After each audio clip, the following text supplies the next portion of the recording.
नमस्कार, आप देख रहे हैं कंचन टीवी। आपके साथ मैं हूं गौरव राजपूत। आगे देखिए हरियाणा से जुड़ी हुई दिन भर की 10 बड़ी खबरें। हरियाणा पुलिस कांस्टेबल भर्ती में परीक्षा पेपर लीक मामले में एक बड़ा खुलासा हुआ है। जानकारी के मुताबिक पेपर लीक गिरोह का मास्टरमाइंड हिसार निवासी नरेंद्र है। नरेंद्र ने ही पेपर की आंसर की 1 करोड़ रुपए में खरीदी थी। यही नहीं, परीक्षा से एक दिन पहले शाम को ही उसने कैथल पहुंचकर बालाजी डिफेंस एकेडमी के संचालक को यह पेपर नोट करवा दिया था। लेकिन अब पुलिस के सामने कई बड़े सवाल हैं। नरेंद्र ने यह पेपर आखिर किससे खरीदा? इस पूरे गिरोह में और कितने नाम शामिल हो सकते हैं? इसी के साथ नरेंद्र इस कांड के दौरान किन किन लोगों के संपर्क में था? इन सभी सवालों के जवाब ढूंढने के लिए पुलिस ने नरेंद्र को 9 दिन के रिमांड पर लिया है। संभव है कि जैसे जैसे पुलिस की जांच आगे बढ़ेगी वैसे वैसे कई और लोगों की गिरफ्तारियां भी इस मामले में हो सकती हैं। सीएम सिटी करनाल में विजिलेंस की टीम ने सेक्टर 4 चौकी के एक हवलदार को 20,000 रुपए की रिश्वत लेते हुए गिरफ्तार किया है। विजिलेंस की टीम को शिकायत मिली थी कि ईएचसी मनोज कुमार एक मामले में समझौता करवाने के लिए रिश्वत मांग रहा है।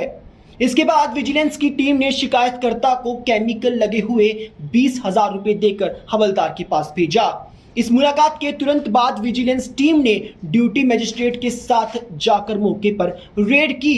इस रेड में आरोपी पुलिसकर्मी के पास से 20,000 रुपए भी बरामद किए गए।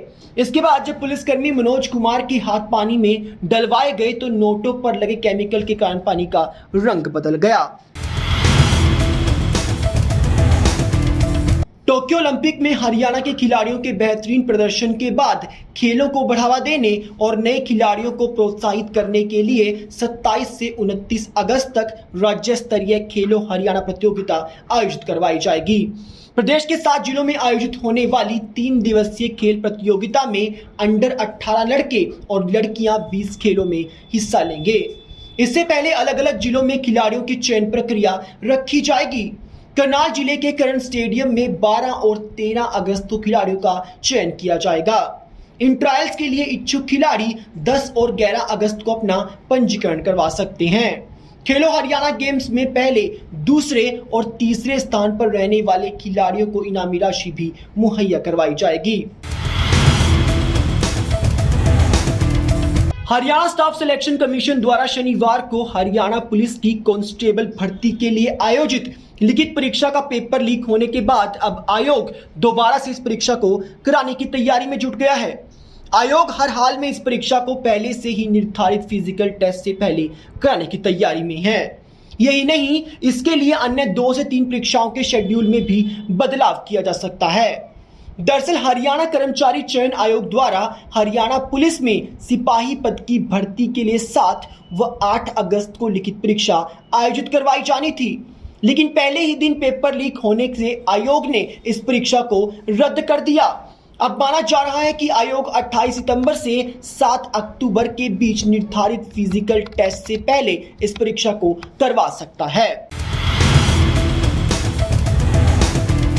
जल्द ही हरियाणा को नया पुलिस महानिदेशक मिल जाएगा। 12 अगस्त को संघ लोक सेवा आयोग नई दिल्ली में डीजीपी के लिए 3 नामों का पैनल बनाने के लिए सूचीबद्ध समिति की एक बैठक होने जा रही है। 5 सदस्यीय समिति नई डीजीपी के लिए 3 उपायुक्त आईपीएस के नाम प्रदेश सरकार को सौंपेगी। केंद्रीय गृह सचिव या उनकी तरफ से मनोनीत विशेष सचिव रैंक का अधिकारी, हरियाणा के मुख्य सचिव व वर्तमान डीजीपी को भी इस बैठक में उपस्थित रहना होगा। 20 अगस्त से हरियाणा विधानसभा का मॉनसून सत्र शुरू हो रहा है। इससे पहले प्रदेश को नया डीजीपी मिलने के पूरे आसार हैं। जेल से रिहा होने के बाद हरियाणा के पूर्व मुख्यमंत्री ओपी चौटाला लगातार अपनी पार्टी को एक बार फिर से ट्रैक पर लाने की कोशिशों में लगे हुए हैं। कल भी उन्होंने पूर्व प्रधानमंत्री एचडी देवगौड़ा और उत्तर प्रदेश के पूर्व मुख्यमंत्री मुलायम सिंह यादव से मुलाकात की। अलग अलग समय पर हुई इन दोनों मुलाकातों में तीसरे मोर्चे को लेकर सियासी खिचड़ी पकाई गई। तीनों नेताओं के बीच देश और प्रदेश के राजनीतिक हालात पर भी चर्चा की गई। चौटाला ने देवगौड़ा व मुलायम को 25 सितंबर को ताऊ देवीलाल जयंती पर होने वाले कार्यक्रम का न्योता भी दिया। इस न्योते को दोनों ने स्वीकार भी कर लिया। इसी के साथ बता दें कि जल्द ही चौटाला पश्चिम बंगाल की मुख्यमंत्री ममता बनर्जी के साथ भी मुलाकात कर सकते हैं। गुरुग्राम की न्यू कॉलोनी में 3 साल पहले बनी साई कुंज सोसाइटी की इमारतों को अवैध ठहराते हुए जिला प्रशासन ने शोकॉज नोटिस जारी कर दिया है। डीटीपी विभाग ने इस मामले में 1 सप्ताह के भीतर जवाब तलब किया है कि आखिर बिना एनओसी इन इमारतों का निर्माण कैसे हो गया।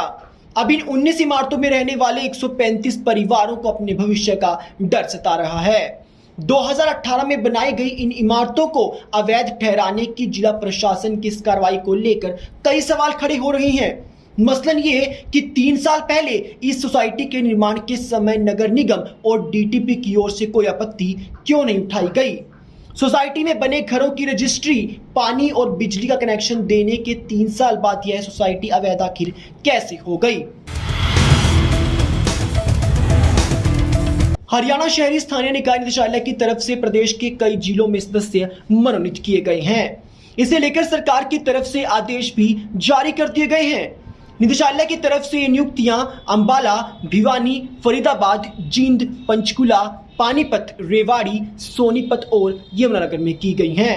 बता दें कि हरियाणा नगर निगम अधिनियम 1994 की धारा 4 की उपधारा 3 तथा हरियाणा नगर पालिका अधिनियम 1973 की धारा 9 की उपधारा 3 के तहत जो व्यक्ति पालिका प्रशासन की विशेष जानकारी रखते हैं उन्हें निगम, पालिका और परिषद सदस्य के रूप में मनोनीत किया जा सकता है। टोक्यो के बाद अब 2024 में लंदन में होने वाले ओलंपिक्स की तैयारियां अभी से शुरू हो गई हैं। हरियाणा के भिवानी में भी सितंबर माह की शुरुआत में स्टेट लेवल बॉक्सिंग चैंपियनशिप करवाई जाएगी।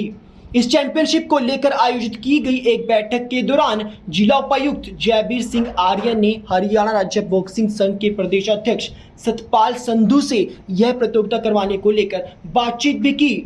डीसी जयबीर का कहना है कि स्टेट लेवल प्रतियोगिता के बाद यहां नेशनल लेवल की प्रतियोगिता भी आयोजित करवाई जाएंगी। भिवानी जिला प्रशासन का उद्देश्य है कि 2024 में होने वाले ओलंपिक्स में यहां से ज्यादा खिलाड़ी भाग लेकर देश के लिए मेडल ला सकें। कश्मीर के उरी क्षेत्र में सर्च ऑपरेशन के दौरान आतंकवादियों की गोली लगने से शहीद हुए सैनिक सुरेंद्र काली रामना का पार्थिव शरीर आज उनके गांव खरखड़ी पहुंचेगा। आज दोपहर बाद ही राजकीय सम्मान के साथ उनका अंतिम संस्कार किया जाएगा। बता दें कि सुरेंद्र 18 साल की उम्र में ही जाट रेजिमेंट में सिपाही के पद पर भर्ती हुए थे। 20 दिन बाद की छुट्टी काटने के बाद 5 अगस्त को ही सुरेंद्र ड्यूटी पर वापस लौटे थे। शनिवार देर रात को सेना के सर्च ऑपरेशन के दौरान सुरेंद्र को गोली लग गई और उनकी मौत हो गई। 24 साल की उम्र में देश के लिए शहीद हुए सुरेंद्र की शादी भी महज 8 महीने पहले हुई थी। आज के टॉप 10 में बस इतना ही। कल फिर से हाजिर होंगे लेकर आपके लिए हरियाणा की 10 बड़ी खबरें। तब तक देश और प्रदेश से जुड़ी तमाम खबरों के लिए देखते रहें कंचन टीवी।